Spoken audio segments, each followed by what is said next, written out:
Today is Wednesday, November 10th, and we are at the weekly morning breakfast club of the Nipomo Rotary Club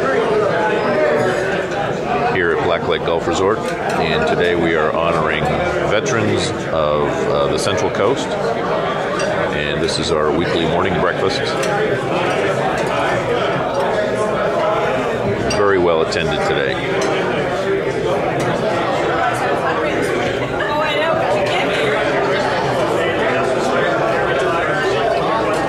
Most of our guests here today are veterans of the various branches of the armed forces of the United States of America.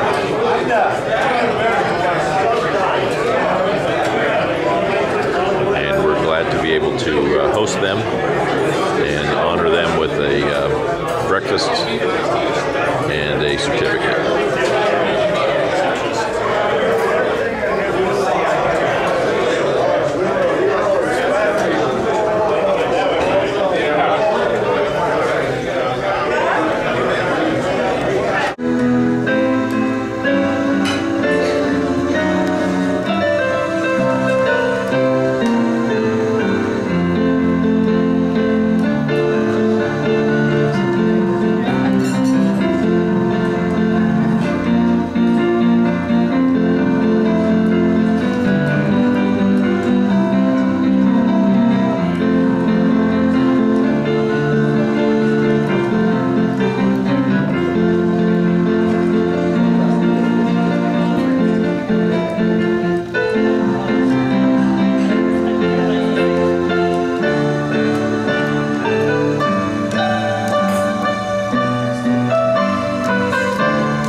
Thank you, Penny, and I really appreciate you coming on such short notice. We had asked you yesterday afternoon, and then besides your gardening and wrenching your shoulder, at the twilight's last gleaming, whose broad stripes and bright stars through the perilous fight.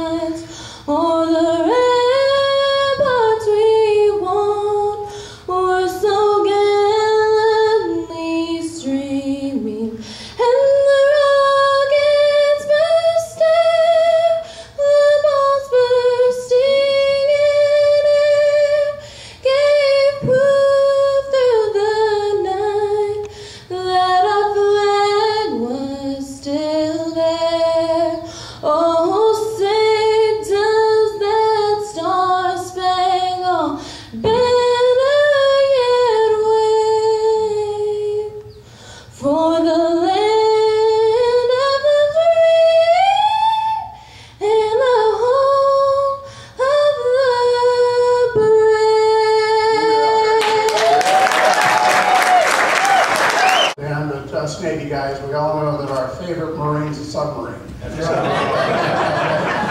let them stay out as long as we can make them down. Actually, I'd like to tell a little story that I just learned a few weeks ago. As most of my Rotarians know, my wife and I were gone for a long time on a big driving trip in the U.S. And we were in Hattiesburg, Mississippi, and the Auto Club book had recommended a military museum at Camp Shelby, which is a huge Army base here in Mississippi. And we spent the whole day there. It was very worthwhile. But it answered a question I've often wondered about. Military insignias and rates in the Navy are sometimes kind of weird. You would wonder why this come about. My rate in the Navy was a sonarman, and on my crow, above the chevrons, was a set of earphones with an arrow going through it.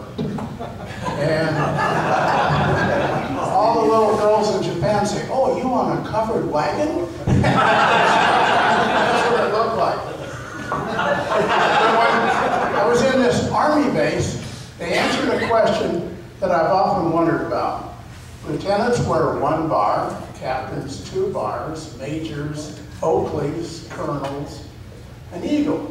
And it said, during the Revolutionary War, they found that if you stood on a ladder, you could see better. So 1 rung on the ladder was a lieutenant. He could see the battlefield better. 2 rungs on the ladder, a little bit higher, was a captain. He could see the battlefield better.